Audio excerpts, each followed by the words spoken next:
spontanément, il n'est pas forcément évident d'associer le concept d'espérance à celui de jugement. Le jugement se présente à notre esprit comme une réalité nécessaire d'un côté, et même bonne, puisque en principe, il va s'agir de rétablir la justice. Mais en même temps, cette justice que le jugement se propose de rétablir, elle exige l'exercice de la contrainte, ça se comprend assez facilement. Et cette contrainte, elle est malgré tout une réalité désagréable pour notre nature. Et de fait, j'imagine que pour beaucoup d'entre nous, en tout cas pour la plupart, le mot tribunal n'appartient pas au champ lexical de la réjouissance.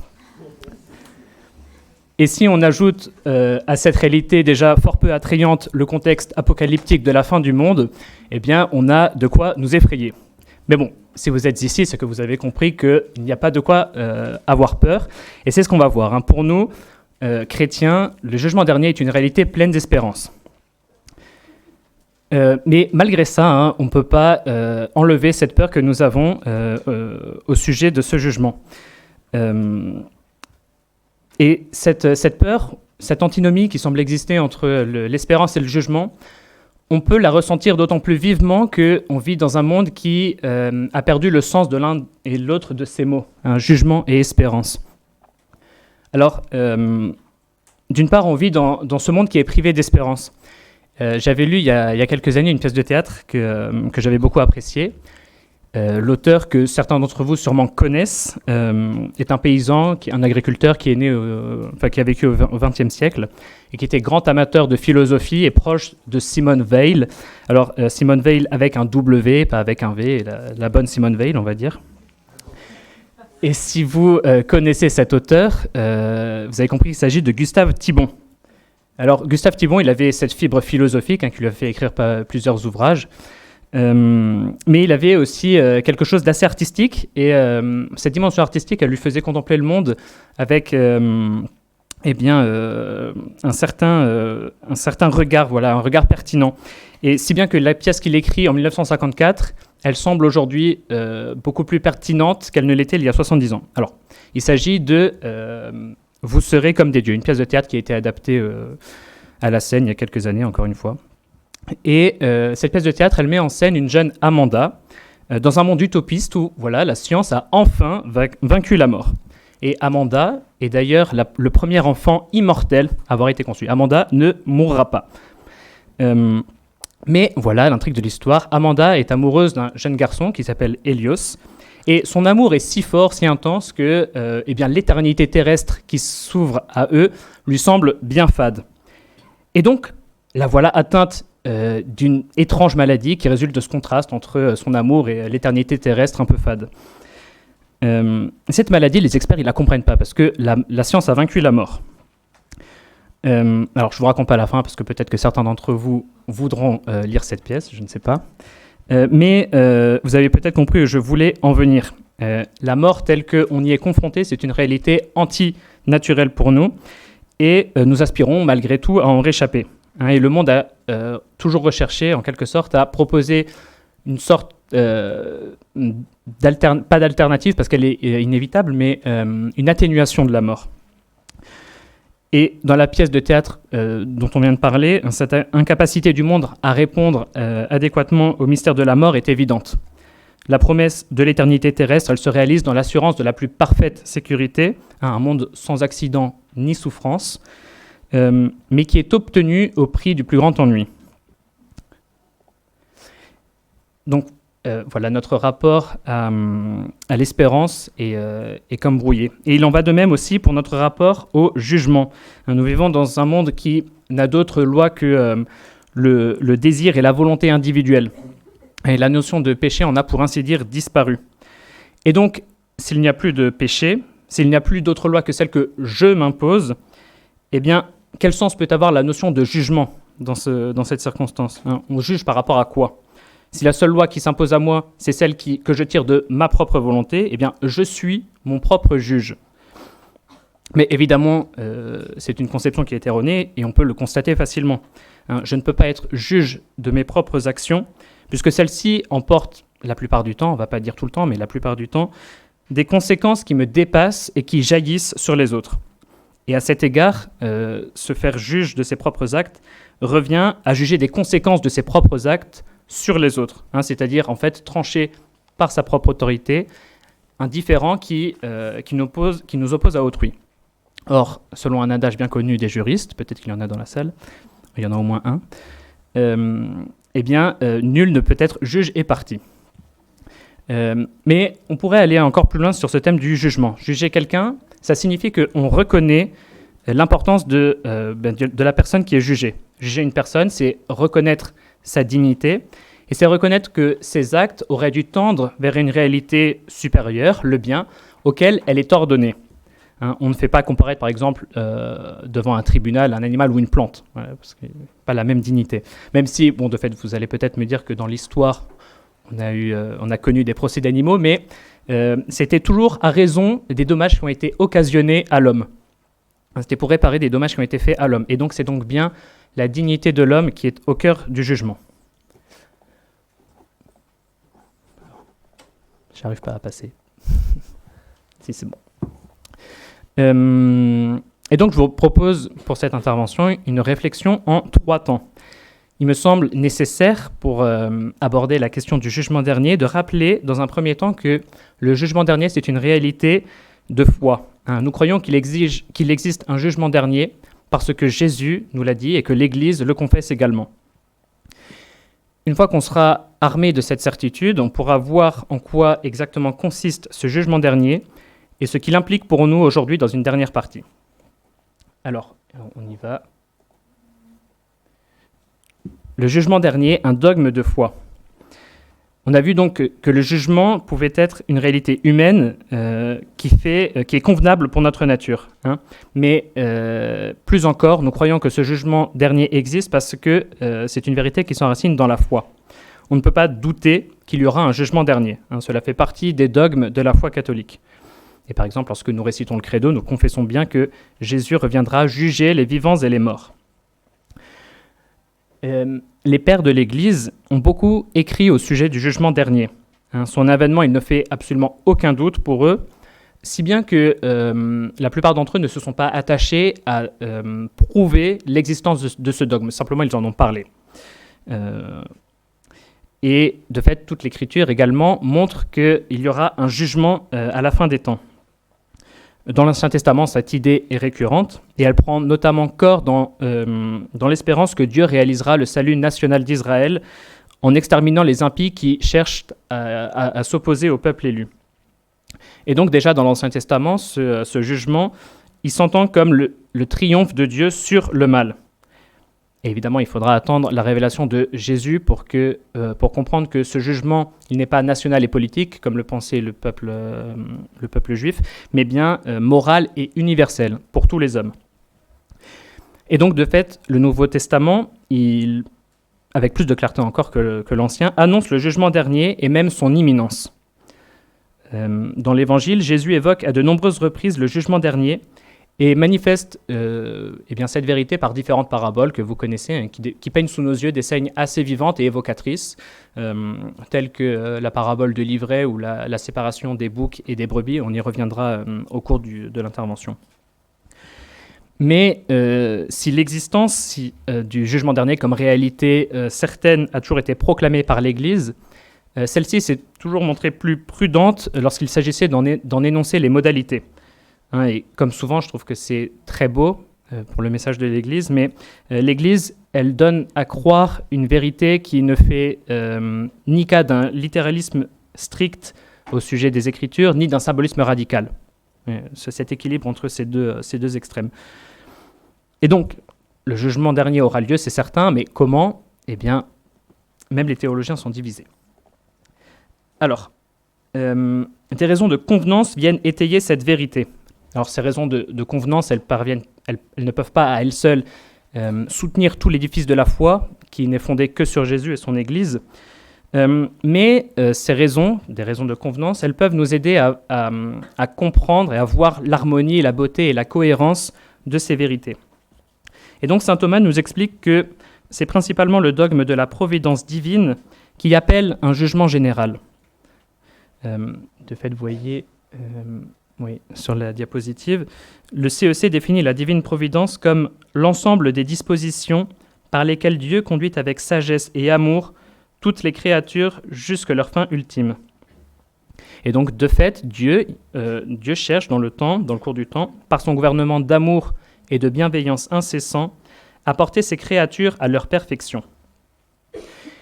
Et donc, à la fin des temps, le jugement général aura pour dessein de montrer comment l'humanité, en chacun de ses membres, en lien les uns avec les autres, aura correspondu ou non à ce gouvernement. Et donc, c'est bien une vision d'ensemble que le jugement dernier se proposera. De la même manière que, on l'a vu, le jugement particulier porte sur les situations individuelles, eh bien, le jugement dernier portera sur la situation d'ensemble. Et donc,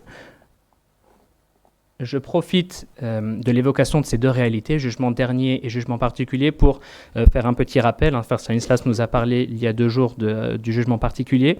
Il me semble important de bien comprendre qu'il s'agit de 2 choses différentes. Il est même peut-être légitime de se demander s'il est pertinent qu'il existe un jugement dernier à la fin des temps, dès lors qu'en principe, lorsque il y aura cet avènement de Jésus, eh bien, on aura tous connu, la plupart en tout cas, leur jugement particulier. Et le cardinal Journet nous propose une belle métaphore, il me semble, pour comprendre un peu l'articulation qu'il peut y avoir entre ces 2 jugements. Alors, il nous invite à considérer les instruments d'un orchestre. Vous voyez, flûte, violon, et j'en passe. Enfin, vous les connaissez peut-être mieux que moi. Eh bien, pris individuellement, chacun de ces instruments produit un son duquel se dégage une certaine beauté. Mais quand on écoute le concert de tous ces instruments, eh bien, il y a une beauté qui est incomparablement supérieure à celle qui se dégage de chacun de ces instruments. Eh bien, il en va un peu de la même manière pour le jugement dernier. Le jugement dernier sera en quelque sorte la victoire éclatante du bien sur le mal, le triomphe définitif de Dieu sur les puissances du mal.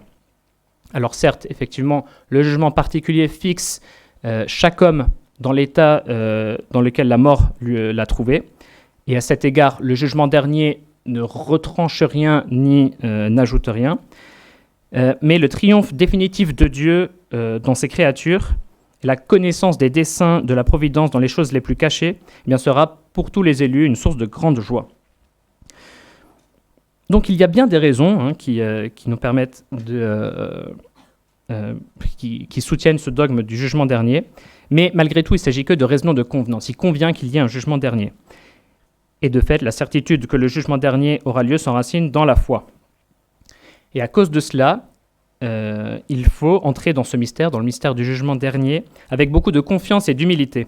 Comme l'écrivait justement un théologien, « Rien ne peut enlever au dogme du jugement dernier son caractère mystérieux, et tout système qui ramènerait sur un plan purement rationnel trahirait par le fait même son intention de le détruire. » Alors, eh bien, entrons dans ce mystère.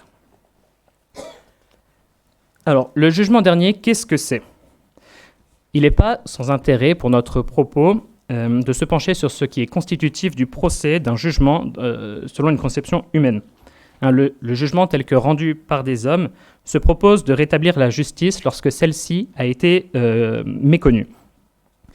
Donc évidemment, la justice est la fin à laquelle tend le jugement, même si cela ne veut pas dire qu'il l'atteint nécessairement. Mais qu'est-ce que la justice ? Dans la conception classique, la justice, elle consiste à rendre à chacun ce qui lui est dû. Et vous voyez, le tissu social, il est composé d'obligations réciproques qui se manifestent soit par des devoirs, soit par des droits. Et lorsque ces obligations sont méconnues, il peut en résulter des dommages pour des personnes. Et il convient alors de réparer ce dommage en rétablissant le tissu social tel qu'il aurait dû exister si le dommage n'avait pas eu lieu. Or, pour connaître les circonstances, ce tissu d'obligations réciproques, il faut opérer ce qu'on appelle une instruction, qui révélera les obligations existantes et leur accomplissement ou non par leur débiteur. Donc, en gros, il s'agit de faire la vérité. Et lorsque celle-ci sera faite, il conviendra de prendre les mesures adéquates pour restaurer l'ordre social dans les relations personnelles. Et ça, on peut dire que c'est le verdict. Alors, nous allons nous servir de cette analogie pour rendre compte de ce qu'est le jugement dernier. Et donc, tout d'abord, l'instruction. Alors, je commence par cette phrase que nous lisons dans l'évangile de Saint Matthieu, au chapitre 10. « Rien n'est voilé qui ne sera dévoilé, rien n'est caché qui ne sera connu. » Alors, Jésus nous l'annonce clairement, tout ce que l'homme aura dit, fait ou pensé sera connu. Il s'agit simplement de faire triompher la vérité, tout simplement. Et comme on l'a dit, le jugement dernier, c'est l'éclat de la vérité dans toute sa beauté. Oui, c'est ça. La nécessité du jugement dernier, en fait, elle tient finalement à ce que le triomphe de la vérité, il ne peut pas se faire dans le temps. Le monde est composé et façonné par tout un réseau complexe d'actes connus et d'actes inconnus, d'actes obscurs, d'actes brillants. Et il est difficile parfois de départir les unes des autres. Par exemple, combien de louanges qu'on adresse à certaines personnes sont imméritées et qu'à l'inverse, d'autres personnes sont dignes de louanges et n'en reçoivent aucune. Et c'est un peu ce que Jésus nous dit dans la parabole de l'ivraie, qu'il applique d'ailleurs explicitement au jugement dernier. Vous voyez la parabole de l'ivraie, vous la connaissez à peu près tous. Il s'agit de ce maître d'un domaine qui demande à ses serviteurs de semer du blé dans un champ. Pendant que toute la maison dort, l'adversaire survient et va semer de l'ivraie. Et au bout de quelques jours, les serviteurs du domaine se rendent compte qu'au milieu des pousses de blé, il y a également des pousses d'ivraie, d'une mauvaise herbe. Et donc, ils demandent au maître du domaine s'il convient d'arracher ces pousses de mauvaise herbe. Et le maître du domaine leur dit non, laissez-les grandir ensemble, de peur qu'en essayant d'arracher ces pousses de mauvaise herbe, vous arrachiez également les pousses de blé, de la bonne herbe. Et après, il leur dit on attendra le moment de la moisson, et à ce moment-là, on récoltera tout, on séparera l'ivraie du blé, on mettra l'ivraie à brûler, et le blé dans les greniers. Et vous comprenez, avec cette parabole, Jésus nous fait comprendre beaucoup de choses, mais entre autres au sujet du jugement dernier, que les bonnes et les mauvaises actions sont mêlées dans le temps, et il est difficile de les séparer les unes des autres. Et ceci nous fait un peu contempler le mystère de notre responsabilité. Parce que nos actes ont des conséquences sur nous-mêmes, évidemment, pas besoin de bien l'expliquer. Sur les autres aussi, on s'en rend facilement compte. Mais aussi, et c'est peut-être moins évident pour nous, sur l'ensemble de l'humanité. Le monde aujourd'hui, en fait, souffre des maux du passé. Prenons par exemple l'exemple de la vie de Luther. Vous voyez, Luther était moine catholique. Et il s'était scandalisé, à juste titre d'ailleurs, de la conduite de certains prélats dans l'Église, qui menaient une vie qui n'était pas conforme à l'évangile qu'il confessait. Mais au lieu de réformer l'Église en vivant une vie sainte, eh bien Luther s'est rebellé contre elle. Il est devenu schismatique en sortant de l'Église, et même hérétique en confessant des vérités partielles, voire des erreurs. Et donc cette erreur, en se séparant de l'Église, il s'est éloigné de la vérité, il a commencé à avoir une vie immorale. Je ne vous détaille pas sa vie. Enfin, si vous voulez vous renseigner, vous allez vous rendre compte que Luther avait une vie assez peu morale et même contraire aux vœux qu'il avait prononcés. Et donc, vous voyez, au moment de sa mort, Luther a connu son jugement particulier. Mais les conséquences de l'erreur de Luther, elles ont largement dépassé son existence individuelle. Le protestantisme s'est répandu à travers l'Europe et on peut même dire que le protestantisme a changé la face du monde. Les erreurs de Luther ont pénétré beaucoup d'esprits et de cette manière, beaucoup de personnes, d'individus lambda, des princes, des hommes politiques, se sont coupés de la pleine vérité par Jésus. Alors il faut faire quand même une petite parenthèse pour dire qu'il est évident que les personnes qui sont aujourd'hui protestantes, elles n'ont pas la responsabilité de cette erreur. Parce que celui qui grandit dans une doctrine erronée, il ne porte pas cette responsabilité. Mais il reste que malgré tout, les protestants n'ont pas la plénitude de la vérité. Ils ont accès à une certaine partie de la vérité puisqu'ils reconnaissent Jésus. Mais ils n'ont pas la plénitude de la vérité. Et cette situation, elle accroît pour eux la difficulté de vivre une vie selon les commandements de Dieu. Alors évidemment, sans leur ôter complètement la possibilité d'avoir une vie droite. Et donc, au jugement dernier, vous verrez, on connaîtra absolument toutes les conséquences chez chaque personne que le péché de Luther, que le péché que Luther a commis, eh bien, auront eu sur l'ensemble de l'humanité. Mais en même temps, on verra aussi à ce moment-là la générosité de tous les serviteurs de Dieu. Et en premier lieu, nous connaîtrons les trésors infinis de grâce que nous a mérité la passion de Jésus. Et nous connaîtrons aussi tous les périls que la Sainte Vierge nous aura épargnés en offrant à Dieu le Père ses mérites. Parce que Dieu, de fait, se laisse fléchir par nos prières. De la même manière, on verra ce que par exemple, qui peut dire ce que la France serait devenue sans Sainte Jeanne d'Arc, ou l'Europe sans Saint Benoît ou Saint Jean-Paul II. Voilà. Eh bien, toutes ces questions, on en aura la réponse au jugement dernier. Et donc, devant l'impossibilité que nous constatons de faire la lumière sur le cheminement de l'humanité dans le temps, il est nécessaire de faire cette vérité avant de rentrer dans l'éternité. Et donc, cette opération requiert que tout soit révélé. Alors, tout ce que nous aurons pensé ou fait sera révélé. Alors, évidemment, peut-être que parmi nous, il y en a déjà certains qui sont en train de suer en pensant que tel péché ou telle mesquinerie sera dévoilé. Mais n'ayez pas peur, saint Thomas nous dit que tous ceux qui auront commis même beaucoup de péchés n'auront pas à en rougir. Ils verront en quelque sorte leurs fautes effacées dans la splendeur de la miséricorde de Dieu. Leurs fautes ne seront pas supprimées, c'est évident, mais en quelque sorte, leur péché fera éclater avec plus de gloire encore la miséricorde de Dieu. Et on dira, en fait, voilà, Dieu est si bon, regardez ce qu'il a fait en moi.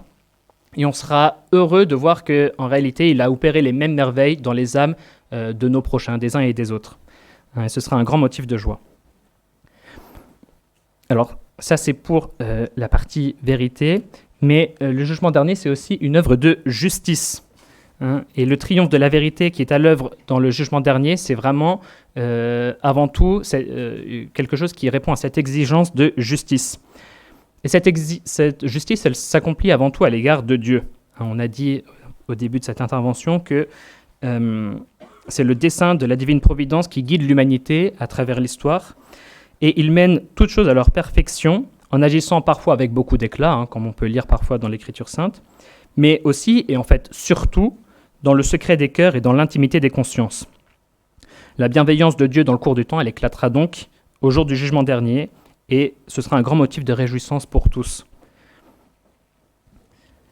Cette justice, elle sera aussi accomplie à l'égard du Christ, en second lieu, puisque c'est Jésus qui est venu dans le monde, qui a pris chair dans notre humanité pour la sanctifier, et pour la racheter par sa passion et par sa mort rédemptrice. Pierre Lombard, un des grands maîtres de la scolastique médiévale, disait que la principale fin du jugement dernier était de faire éclater la revanche du Christ.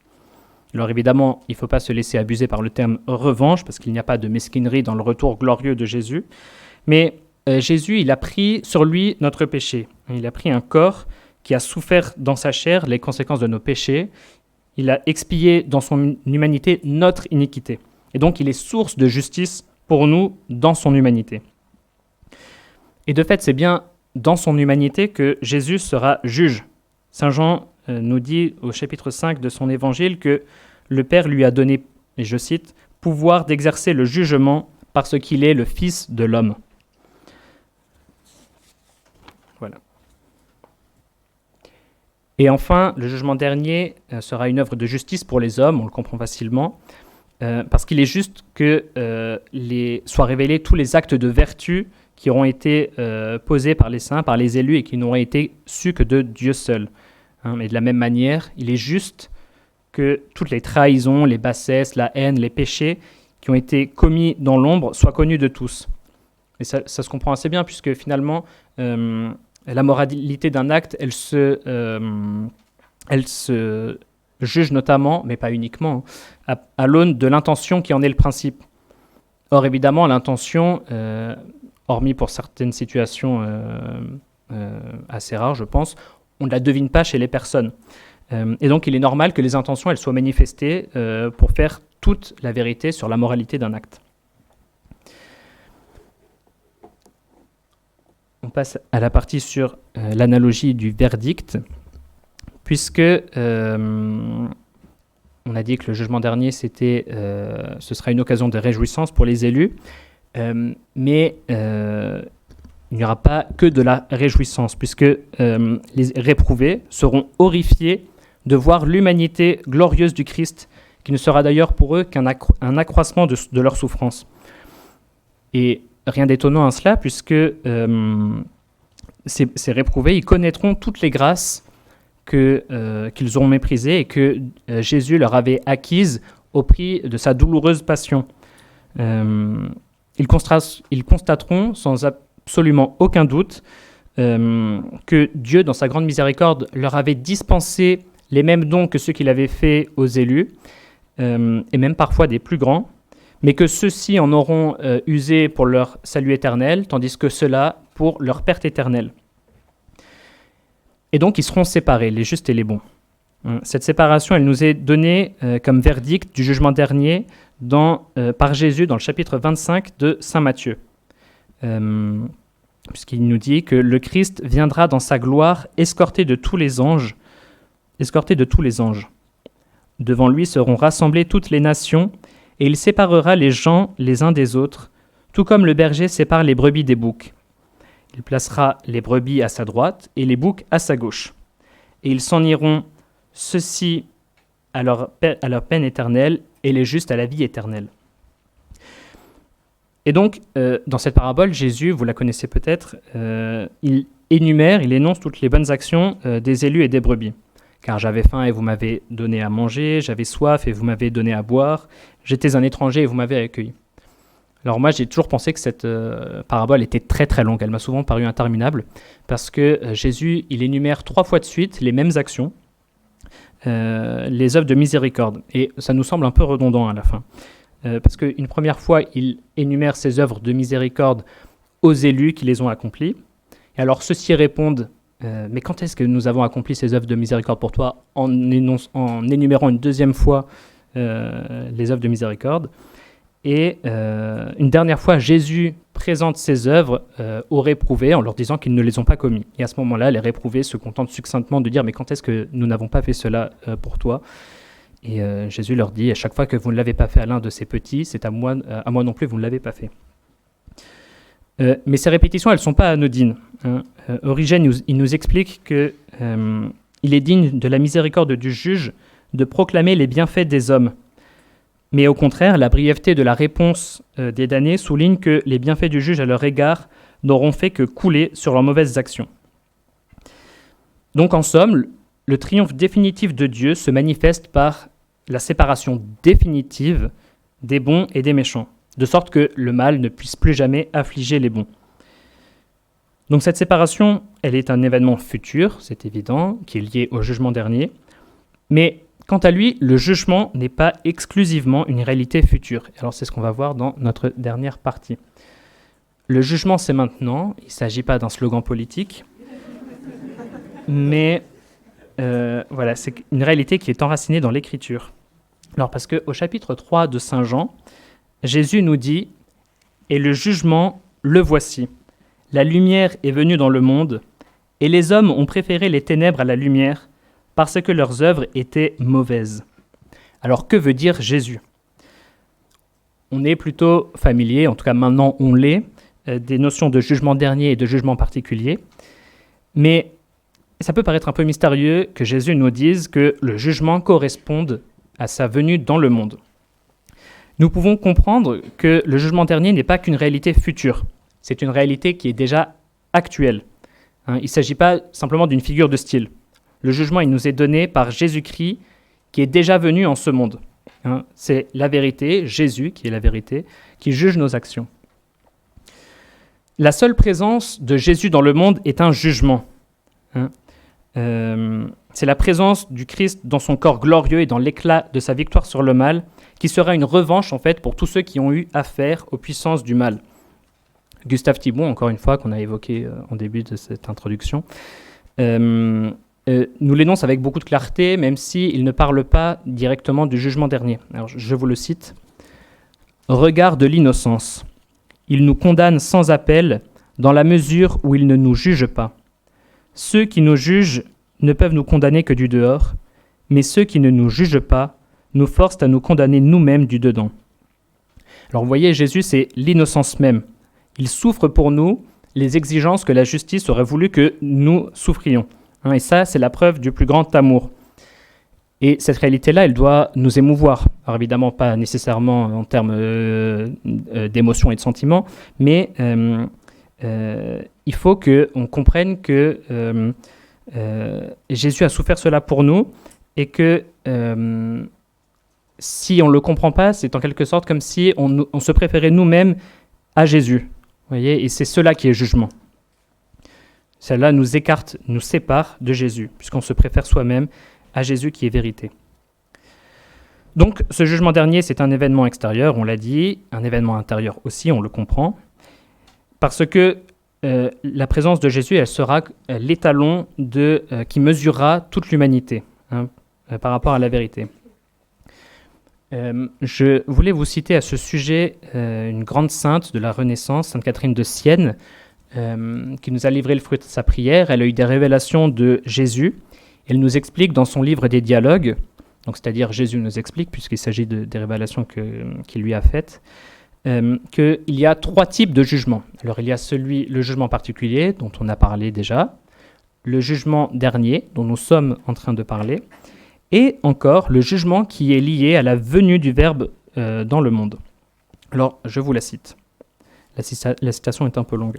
« Telle est l'accusation incessante que je porte contre le monde au moyen des saintes Écritures et au moyen de mes serviteurs.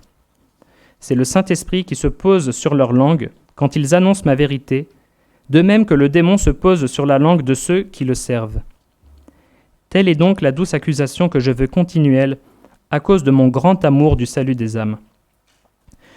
Nul ne pourra dire « Je n'ai jamais eu personne pour me reprendre », puisque la vérité lui est offerte par le fait même qu'on lui montre le vice et la vertu, les bienfaits de la vertu et les méfaits du vice, afin de lui donner l'amour et la sainte crainte, la haine du vice et l'amour de la vertu.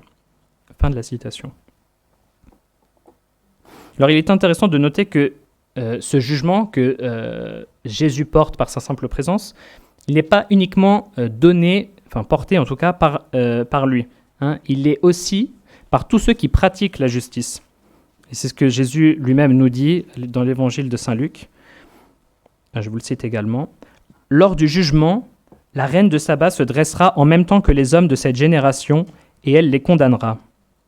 En effet, elle est venue des extrémités de la terre pour écouter la sagesse de Salomon, et il y a ici bien plus que Salomon. Lors du jugement, les habitants de Ninive se lèveront en même temps que cette génération, et ils la condamneront. En effet, ils se sont convertis en réponse à la proclamation faite par Jonas, et il y a ici bien plus que Jonas. » Alors, autrement dit, le témoignage de la vérité est l'étalon de notre jugement. Parce que nous connaissons la vérité, nous sommes jugés par notre correspondance à elle. Et cela a des conséquences, c'est assez facile à comprendre, pour nous dès maintenant, puisque Dieu nous a fait un don immense en nous révélant sa vérité en Jésus et en nous faisant devenir ses enfants par le baptême. Donc Dieu nous fait entrer dans sa vérité et c'est une responsabilité. Nous aurons des comptes à rendre précisément au jour du jugement. Et c'est une réalité solennelle que, malgré tout, Jésus nous invite à contempler avec beaucoup de sérénité. Parce que, de fait, le démon exploite l'effroi que nous inspire le jugement. Vous connaissez peut-être le tympan de l'abbatiale de Conques, certains d'entre vous l'ont peut-être déjà visité, et on y représente le jugement dernier. Alors vous voyez, il y a une petite partie où on voit le démon qui appuie sur la balance au jour du jugement, et il le fait pour tromper le juge. Mais de fait, le juge ne se laisse pas abuser. Et de fait, le démon n'a de pouvoir sur les âmes que ce qu'elle consente à lui donner. C'est comme un chien enragé qui est attaché à une laisse, à une chaîne, et tant que nous ne nous approchons pas de lui, il ne peut pas nous nuire. C'est notre seule liberté qui est en jeu. Alors, je vais vous citer une phrase de notre mère fondatrice, que Sœur Jeanne-Marie a déjà citée, mais je la cite quand même, parce qu'elle est très belle. La liberté est le plus beau don de Dieu aux âmes fidèles, l'arme la plus redoutable pour les autres. Puisque, en même temps que Dieu nous a donné la vérité en Jésus, il nous a donné la liberté d'y adhérer ou non, puisqu'il ne s'impose pas. Mais notre choix le choix qu'on va faire, il nous condamne. Soit il nous acquitte pour l'amour et la miséricorde si on s'attache à Jésus, soit il nous condamne pour la mort si on le refuse. Bon, il faut bien le comprendre, c'est vrai que c'est une réalité qui a de quoi susciter l'effroi, mais il ne faut pas craindre ce jugement. J'étais tombé sur cette phrase de Saint Hilaire qui est très belle. Chacune de nos craintes a sa place dans l'amour. Je trouve que c'est très beau, puisque la présence du Christ, certes, sur la terre est jugement pour nous, mais elle est aussi et avant tout le désir d'être saint et la force pour l'être. Jésus nous donne la possibilité d'être saint et il veut que nous le soyons. Et si nous voulons l'être, si nous voulons aimer Jésus, nous ne verrons pas en lui un juge, mais avant tout un intercesseur, un avocat qui est mort pour nous. Alors, je conclus rapidement. On a compris, je l'espère en tout cas, sinon il faudra en reparler, mais que le jugement dernier est une vérité pleine d'espérance. C'est le moment où on admirera le triomphe définitif de la vérité sur le mal. Ce sera le temps de la Jérusalem céleste qui n'aura pas de fin. Alors, c'est vrai que cette réalité, elle peut un peu nous dépasser, l'ampleur de cet événement cosmique. Et il est difficile pour nous de se représenter ce que peut être la comparution de l'ensemble de l'humanité à travers les siècles devant le Verbe de Dieu qui prononcera d'une parole le jugement de toute l'humanité. Ce sera comme une transfiguration de toute la création. Je vous cite saint Paul qui nous le dit clairement. « La création attend avec impatience la révélation des fils de Dieu. Pourtant, elle a gardé l'espérance d'être, elle aussi, libérée de l'esclavage de la dégradation, pour connaître la liberté de la gloire donnée aux enfants de Dieu. Nous le savons bien, la création tout entière gémit, elle passe par les douleurs d'un enfantement qui dure encore. Et elle n'est pas seule. Nous aussi, en nous-mêmes, nous gémissons. Nous avons commencé à recevoir l'Esprit Saint, mais nous attendons encore notre adoption et la rédemption de notre corps. » Alors, le triomphe définitif de Dieu sur le mal mettra fin, vous le comprenez bien, au pouvoir du mal sur l'homme et même sur l'ensemble de toute la création, qui est dans le cours du temps esclave du péché. Et donc, cette méditation sur le jugement dernier, elle doit jaillir pour nous en une action de grâce pour la bienveillance de Dieu qui met fin au mal.